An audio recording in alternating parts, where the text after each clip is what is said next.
ఖచ్చితంగా న్యాయం చేస్తారని నేను కోరుకుంటా ఉన్నానని చెప్పి ఇప్పటికైనా కూడా నేను ఈ అధికారులు మన కరీంనగర్ జిల్లాలో ఉన్న అధికారులకి నేను రిక్వెస్ట్ చేస్తా ఉన్నా ఇక్కడున్న ఈ జిల్లా మంత్రి అయిన పొన్నం ప్రభాకర్ గారి మాటల బడి మీరు ఆగం కాకుర్రి ఈ పొన్నం ప్రభాకర్ గారి మాటల్లో బడి జమ్మికుంట ఎంఆర్ఓ గారు జైలుకు వేరు కమలాపూర్ ఎంఆర్ఓ గారు జైల్లోనే ఉన్నారు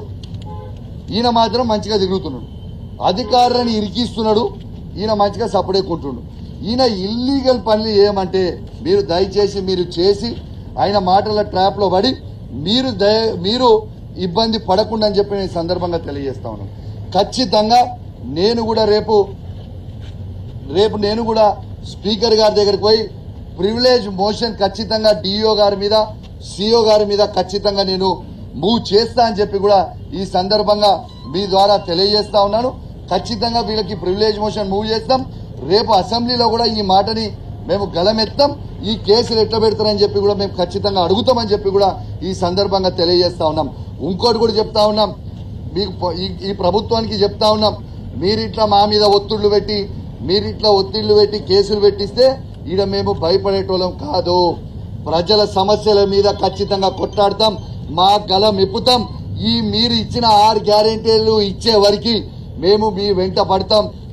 మా గలం ఇప్పుతూనే ఉంటామని చెప్పి కూడా ఈ సందర్భంగా తెలియజేస్తూ మీరు ఇట్లా మమ్మల్ని ఇబ్బంది పెట్టి మా బీఆర్ఎస్ కార్యకర్తలను కూడా ఇబ్బంది పెట్టాలనుకుంటే మేము భయపడేది ఏం లేదు ఖచ్చితంగా మా బీఆర్ఎస్ పార్టీ కార్యకర్తలకు కూడా మా కరీంనగర్ జిల్లాలో కమలాకర్ అన్న నాయకత్వంలో ఖచ్చితంగా మేము గట్టిగా అండగా ఉంటాం కమలాకర్ అన్న వినోద్ అన్న నాయకత్వంలో ఖచ్చితంగా అండగా ఉంటాం ప్రతి కార్యకర్తగా తెలియజేస్తూ సెలవు తీసుకుంటా ఉన్నాను జై తెలంగాణ జై కేసీఆర్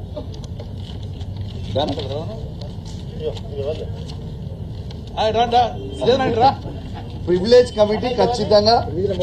ప్రివిలేజ్ మోషన్ మూవ్ చేసేది ఖచ్చితంగా డిఓ గారి మీద ఇలా జిల్లా పరిషత్ సిఓ గారి మీద ఖచ్చితంగా నేను ప్రివిలేజ్ కమిటీకి పోయి మోషన్ మూవ్ చేస్తా గ్యారెంటీ ఇక వీళ్ళిద్దరనే కాదు ఏ అధికారి అయినా ఇట్లాంటి అన్యాయం చేస్తే మాత్రం ఖచ్చితంగా చేస్తా ఇప్పుడు ఇద్దరు అధికారులు అన్యాయం మాకు చేశారు కాబట్టి మాది ఇలా మా విధులకు కూడా ఆటంకం కల్పించారు కాబట్టి ఖచ్చితంగా వాళ్ళ మీద ఇప్పుడు కేసు నమోదు చేసినాం రేపు ప్రివిలేజ్ మోషన్ కూడా మూవ్ చేస్తామని చెప్పి ఈ సందర్భంగా తెలియజేస్తా ఉన్నాం thank you very much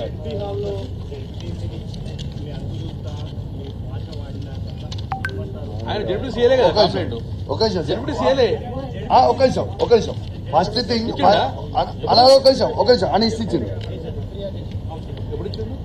right ZPTC గారి విషయంలో కూడా చెప్తున్నా ఫస్ట్ థింగ్ నిర్సిగ్గుగా నిర్లజ్జగా బీఆర్ఎస్ పార్టీ బీఫామ్ మీద గెలిచి డబ్బులకి అమ్ముడు పోయేటోడు కూడా మమ్మల్ని మాట్లాడితే ఎట్లమని ఇలా కేసీఆర్ గారు బీఫామ్ ఇచ్చి గెలిపించారు ఎవరైనా కావచ్చు జెడ్పీటీసీ కావచ్చు ఎంపీటీసీ కావచ్చు ఎమ్మెల్యేలు కావచ్చు ఎంపీలు కావచ్చు ఎవరైనా కావచ్చు ఇలా మేము మా పార్టీ దాని బీఫామ్ మీద గెలిస్తే నీకు నిజంగా అంత రేషం ఉంటే నీకు నిజంగా మీ ఈ పార్టీస్ పెట్టిపోయి అమ్ముడు పోయే ఎమ్మెల్యేలకు కావచ్చు అమ్ముడు పోయే జెడ్పీటీసీలు కావచ్చు అమ్ముడు పోయే ఎంపీపీలు కావచ్చు అమ్ముడు పోయే ఎంపీటీసీలు కావచ్చు అమ్ముడు పోయే కౌన్సిలర్ కావచ్చు నేను చెప్తున్నా మీకు నిజంగా అంత రేషం ఉంటే కేసీఆర్ ఇచ్చిన బీఫామ్ మీద గెలిచిన వాళ్ళు రాజీనామా చేసి పోరాదు పోయి మిమ్మల్ని ఓడున్నామంటున్నాడా బరాబర్ వాళ్ళు ఇష్టం ఉన్నచ్చిన వాళ్ళ నోటికి వచ్చినట్టు వాళ్ళు మాట్లాడితే మేము ఎందుకు ఊకుంటామండి ఖచ్చితంగా మేము కూడా ఘాటుగానే స్పందిస్తాం ఈడ భయపడేది ఉండదు వాళ్ళేదో అధికార పార్టీలు ఉన్నాము మేము మా వాళ్ళని బెదిరిస్తామంటే ఇక్కడ భయపడేటోడు ఎవరు లేడు ఇక్కడ చేతు గాజులు వేసుకొని ఉన్నాడు కూడా ఎవరు లేడు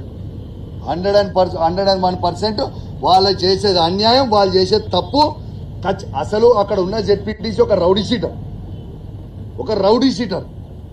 షీటర్ని పెట్టి ఆ రౌడీ షీటర్ మాట్లాడితే కూడా నేను జవాబు చెప్పానా ఖచ్చితంగా ఒక రౌడీ షీటర్కి నేను జవాబు చెప్పాల్సిన అవసరం లేదు